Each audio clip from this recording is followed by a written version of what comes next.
안녕하세요, 여러분. 성공합시다. 혹시 나 때문에 일이 잘못된 건 아닐까? 라는 너무 큰 자책감이나 아니면 나의 허물은 보지 못한 채 남의 허물만 막 이렇게 크게 보고 계시진 않으신가요? 오늘 본문이 우리의 마음을 한번 체크해 보게 하는데요. 메시지를 붙들고 우리의 마음을 정말 하나님이 기뻐하시는 마음으로 변환시키는 그런 시간이 되면 좋겠습니다. 자, 1절. 주님께서 예언자 나단을 다윗에게 보내셨다. 나단은 다윗을 찾아와서 이런 이야기를 하였다. 어떤 성읍에 두 사람이 살았습니다. 한 사람은 부유하였고 한 사람은 가난하였습니다. 그 부자에게는 양과 소가 아주 많았습니다. 그러나 그 가난한 사람에게는 사다가 키우는 어린 암양 한 마리 밖에는 아무것도 없었습니다. 그는 이 어린 양을 자기 집에서 길렀습니다. 그래서 그 어린 양은 그의 아이들과 함께 자라났습니다. 어린 양은 주인이 먹는 음식을 함께 먹고 주인의 잔에 있는 것을 함께 마시고 주인의 품에 안겨서 함께 잤습니다. 이렇게 그 양은 주인의 딸과 같았습니다. 자, 하나님이 기회를 주셨어요. 시간이 흘렀잖아요. 아이를 낳았잖아요. 그러니까 범죄하고 거의 1년을 하나님이 기다리신 거죠. 지금 다윗이 회개하기를. 그런데 돌이키지 않았어요. 그때 하나님께서 이제 주어가 되셔가지고 주님께서 나단을 통해서 혼자 깨닫지 못하니까 깨닫게 해주시는 거예요. 그러니까 그냥 내버려 두시지 않는 은혜가 너무 감격스러운 장면입니다. 사실 우리가 앞에 이렇게 다윗을 보면 그때 그 다윗이 맞나 싶을 정도로 너무 끔찍하잖아요. 이번에는 조금 더 새롭게 이 내용이 다가오더라고요. 정말 너무나 끔찍하고 어떻게 이렇게까지 할 수 있을까? 또 바세바의 그 심정이 막 너무 아프게 다가오더라고요. 거부할 수 없는 불가항력적인 그런 힘에 권력에 어떻게 자기 인생이 망가지고 있었잖아요. 남편을 잃었잖아요. 이 모든 눈물 가운데 다윗은 아무렇지도 않게 있었다는 것은 정말 그의 영적인 상태가 아주 심각했다는 것을 얘기해 주고 있는 거예요. 그러니까 하나님이 보다가 이제 안 되겠다 싶으니까 나단을 보냈습니다. 그런데 너무나 지혜롭게 나단은 단도직입적으로 얘기한 것이 아니라 두 사람, 부자와 가난한 사람의 비유를 들었죠. 부자한테는 다 있었고 가난한 사람한테는 사서 기른 양이 있었는데 그 어린 양을 정말 가족같이 이렇게 잘 키우고 딸처럼 키웠다 이렇게 얘기를 합니다. 자, 이야기를 이어서 볼게요. 그런데 그 부자에게 나그네 한 사람이 찾아왔습니다. 그 부자는 자기를 찾아온 손님을 대접하는데 자기 양떼나 소떼에서는 한 마리에도 잡기가 아까웠습니다. 그래서 그는 그 가난한 사람의 어린 암양을 빼앗아다가 자기를 찾아온 사람에게 대접하였습니다. 와, 정말 그냥 이렇게 이야기로 들어도 막 속이 상하잖아요. 그런데 다윗이 이런 일을 했다는 것을 우회적으로 얘기를 하고 있습니다. 어느 날 찾아온 이 나그네는 육신의 정욕을 얘기하고 있는 건 거죠. 이 부자에게 그 육신의 정욕, 나그네가 찾아왔는데 자기 거 내주기가 너무 아까워서 그 한 마리, 그 가난한 사람에게서 그 어린 양을, 자식 같은 그 어린 양을 빼앗아서 대접했다는 이야기예요. 정말 이해되지 않는 이 파렴치한 이런 행동을 다윗이 했다는 것을 나단은 고발하고 있는 거죠. 자, 거기에 대한 다윗의 반응 5절. 다윗은 그 부자가 못마땅하여 몹시 분개하면서 나단에게 말하였다. 주님께서 확실히 살아계심을 두고서 맹세하지만 그런 일을 한 사람은 죽어야 마땅합니다. 또 그가 그런 일을 하면서도 불쌍히 여기는 마음이 전혀 없었으니 그는 마땅히 그 어린 암양을 4배로 갚아주어야 합니다. 자, 다윗은 이제 나단의 이야기를 듣고 막 몹시 화를 냅니다. 아니 어떻게 그런 사람이 있냐. 이거는 주님의 살아계심을 두고 맹세하지만 그런 사람 반드시 죽여야 된다. 자기에게 사형 선고를 하고 있는 건 거예요. 자기의 행동이 이제 죽어 마땅한 일이다. 본인 입으로 시인을 하고 있는 건 거죠. 그러면서 그 사람이 그런 일을 하고도 지금 반성을 안 하니까 그런 사람은 그 율법에 근거해서 4배를 갚아줘야 된다. 이렇게까지 얘기를 합니다. 출애굽기 22장 1절에 보면 양 한 마리를 4배로 갚으라고 되어 있거든요. 그 말씀에 근거한 거예요. 근데 너무 소름이 끼치는 거는 이 자기의 그 선포, 이런 죄의 고발에 대한 어떤 벌을 선포했잖아요. 이게 자기 인생에 그대로 적용이 되었어요. 그래서 자기 내 아들이 죽잖아요. 그러니까 이런 장면만 봐도요, 사람은요, 자기의 잘못을 깨닫기가 쉽지가 않은 것 같아요. 자기의 잘못은 안 보이고 자기는 더 끔찍한 죄를 범했잖아요. 그거는 하나도 마음에 걸림이 없고 지금 남의 이야기에 막 열을 내잖아요. 그러니까 이런 모습이 우리한테 있다는 사실을 꼭 기억하면서 하나님한테 남의 그 잘못을 크게 보는 것이 아니라 내 안의 잘못을 크게 보게 해달라고 정말 우리는 은혜를 구해야 합니다. 우리 스스로는 절대로 가질 수 없는 마음이기 때문이죠. 자, 그래서 나단이 뭐라고 하는지 볼게요. 나단이 다윗에게 말하였다. 임금님이 바로 그 사람입니다. 주 이스라엘의 하나님이 이렇게 말씀하십니다. 내가 너에게 기름을 부어서 이스라엘의 왕으로 삼았고 또 내가 사울의 손에서 너를 구하여 주었다. 나는 내 상전의 왕궁을 너에게 넘겨주고 내 상전의 아내들도 내 품에 안겨주었고 이스라엘 사람들과 유다 나라도 너에게 맡겼다. 그것으로도 부족하다면 내가 내게 무엇이든지 더 주었을 것이다. 자, 다윗의 그 자기에게 내린 그 사형 선고에 지금 나단이 아주 무서운 대답을 합니다. 바로 그 사람이 당신입니다. 단도직입적으로 얘기를 하고 있는 거죠. 그러니까 나단도 정말 임금 앞에서 이런 얘기하는 거 쉽지 않잖아요. 그러니까 하나님 앞에서 자기가 해야 할 역할을 정말 멋지게 해내고 있는 장면이에요. 그러면서 지금껏 하나님이 다윗에게 베풀었던 은혜를 상기시킵니다.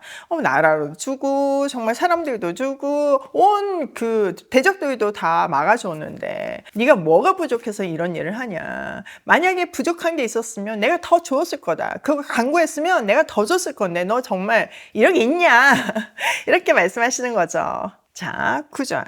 그런데도 너는 어찌하여 나 주의 말을 가볍게 여기고 내가 악하게 여기는 일을 하였느냐. 너는 햇사람 우리아를 전쟁터에서 죽이고 그의 아내를 빼앗아 내 아내로 삼았다. 너는 그를 암몬 사람의 칼에 맞아서 죽게 하였다. 너는 이렇게 나를 무시하여 햇사람 우리아의 아내를 빼앗아다가 내 아내로 삼았으므로 이제부터는 영영 내 집안에서 칼부림이 떠나지 않을 것이다.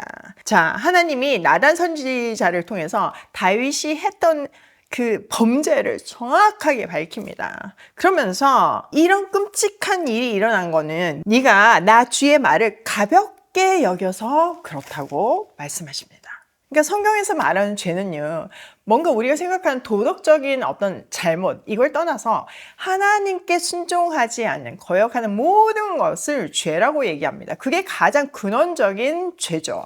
다윗이 하나님의 말씀을 거역하고 무시하고 가볍게 여겼다는 거예요. 이게 어디서 나왔을까요?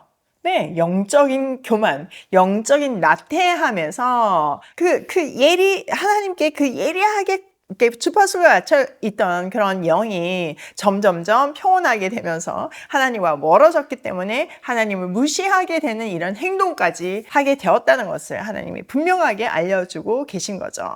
그러면서 벌을 주시는데요.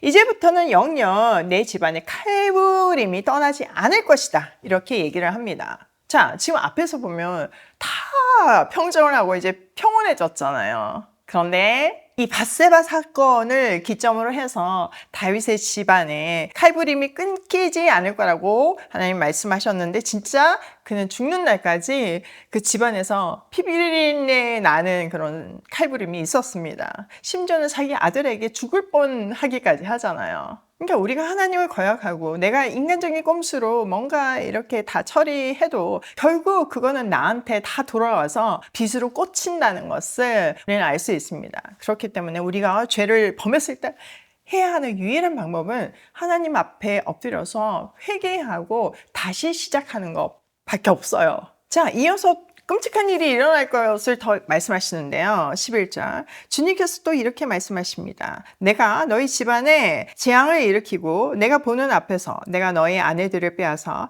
너와 가까운 사람에게 주어서 그가 대낮에 너희 아내들을 욕보이게 하겠다. 너는 비록 몰래 그런 일을 하였지만 나는 대낮에 온 이스라엘이 바라보는 앞에서 이 일을 하겠다. 너는 몰래 숨어서 아무도 모르게 은밀하게 이 일을 했지만 나는 내가 선포한 이 말이 정말 백주 대낮에 모든 사람이 지켜보는 앞에서 일어날 것이다. 이렇게 얘기를 하시는데 그 일은 칼부림뿐만 아니라 다윗의 집안에 그 재앙이 계속 일어나고 또 다윗이 보는 앞에서 그의 아내들을 가까운 사람이 범하는 그 아픔을 겪게 하겠다는 건 거예요. 진짜 이 일이 일어났죠. 그의 아들 압살롬이 자기가 왕이 되려고 그 다윗의 그 후궁들을 다 범하잖아요. 그또 옥상에서 정말 백성들이 다 보는 앞에서 그러잖아요. 그 행동은 내가 이제부터 왕이다. 이걸 선포하는 거거든요. 진짜 그런 아픔을 하나님 말씀이 그대로 그의 삶에 임해서 겪게 됩니다. 그러니까 정말 하나님 말씀은 무서운 거예요. 자, 13절. 그때 다윗이 나단에게 자백하였다. 내가 주님께 죄를 지었습니다. 나단이 다윗에게 말하였다. 주님께서 임금님의 죄를 용서해 주실 것입니다. 그러므로 임금님은 죽지 않으실 것입니다. 그러나 임금님은 이번 일로 주님의 원수들에게 우리를 비방할 빌미를 주셨으므로 밧세바와 임금님 사이에서 태어난 아들은 죽을 것입니다. 나단은 자기 집으로 돌아갔다. 정말 여기서 다윗이 정말 이상한 행동을 했고 정말 나쁘지만 또 다윗의 위대함은 이건 거예요. 이렇게 지적을 하니까 바로 회개하잖아요. 하나님 앞에 엎드립니다. 이게 사울하고 완전 다른 점이에요. 사울은 변명하고 아니라고 부인하잖아요. 근데 다윗은 잘못했습니다. 내가 정말 잘못했습니다 하면서 하나님 앞에 엎드립니다. 이에 나단은요, 하나님이 다윗의 죄를 사하여 주실 거지만 이 죄에 대한 대가는 치러야 된다. 그래서 밧세바와 그 사이에서 난 그 아이가 죽을 것이라고 얘기를 해요. 이 대속의 죽음이 여기 이렇게 딱 보여주는 건 거죠. 이 아이는 나중에 오실 예수님을 예표하는 건 거잖아요. 예수님도 우리 죄를 사하여 주시기 위해서 대신 죽어주셨잖아요. 이 아이가 그런 죽음을 죽게 될 것이라는 것을 미리 얘기해주고 그 대속의 죽음의 개념을 이렇게 딱 보여주면서 그 예수님을 예표하고 있습니다. 이때 다윗이 회개해서 그 놀라운 시편 51편을 노래하잖아요. 하나님께 드리잖아요. 우리가 다음 시간에 한번 그 부분은 좀 살펴보도록 할게요. 자, 오늘 내용을 우리 삶에 한번 적용을 해보면 첫 번째, 즉시 회개하자. 여러분, 즉시 회개하는 것 외에는 다른 살 길이 없습니다. 우리가 사람의 눈은 피할 수 있지만 하나님의 눈은 피할 수가 없습니다. 그래서 잘못을 회개하고 용서를 구하고 또 벌을 받고 새로운 시작을 해야 하는 거예요. 두 번째, 남을 향한 엄격한 잣대를 내려놓자. 다윗만 봐도 내 눈에 그 뒷분을 보지 못하고 남의 눈에 다른 사람은 엄청 질타하잖아요. 이게 그냥 다윗뿐만 아니라 우리의 본성이에요. 여러분, 우리는 하나님의 은혜가 아니면요, 내 잘못이 안 보여요. 그런 존재라는 걸 늘 생각하면서 남을 탓하기 전에 나를 먼저 돌아보고 성령께 간구해서 정말 나의 잘못을 조명하여 달라고 매일 그렇게 간구하면서 보혈로 죄를 씻어내는 우리 모두가 되면 좋겠습니다. 세 번째, 반전 은혜를 기대하자. 우리는 늘 실패합니다. 그리고 우리는 자주 넘어집니다. 근데 너무 감사한 것은 우리 실패보다 더 큰 하나님의 은혜가 있어요. 그리고 우리 넘어짐보다 더 간격이 좁은 하나님의 은혜가 있어요. 그렇기 때문에 우리가 진멸하지 않는 겁니다. 그리고 우리가 지은 모든 죄의 죄값을 이미 대속의 죽음으로 십자가에서 갚아주셨잖아요. 그렇기 때문에 우리가 사망에서 생명으로 옮겨졌습니다. 만약 여러분의 죄가 느껴지고 하나님이 누군가를 통해서 그 죄를 알게 하신다면 그걸 피하려고 하지 마세요. 피해봤자 방법이 없어요. 그리고 합리화하려고도 하지 마세요. 합리화되지도 않아요. 하나님은 그런 우리를 심판하려고 오신 게 아니라 그걸 알려줌으로 해서 다시 살려내시려고 오신 겁니다. 그래서 그 지적은, 그 나의 허물의 보임은 새로운 시작을 할 수 있는 정말 기쁜 사인입니다. 하나님이 이 순간 우리 마음에 주신 그 마음들, 또 우리 죄를 보여주시면 기쁜 마음으로 회개하면서 새로운 시작을 하는 우리 모두가 되기로 해요. 자, 기도하겠습니다. 하나님, 정말 이 날마다 쏟아지는 그 놀라운 은혜 앞에 다시 한번 감격합니다.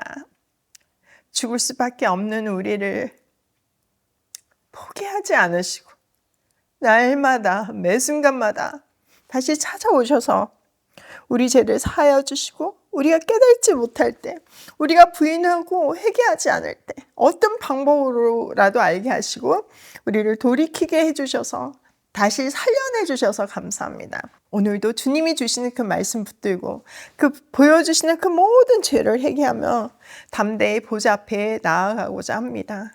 은혜를 베풀어 주시고 불쌍히 여겨주시고 또 돌이킬 수 있는 힘을 주시옵소서. 그렇게 하실 주님을 찬양하며 이 모든 말씀 예수 그리스도의 이름으로 기도드립니다. 아멘.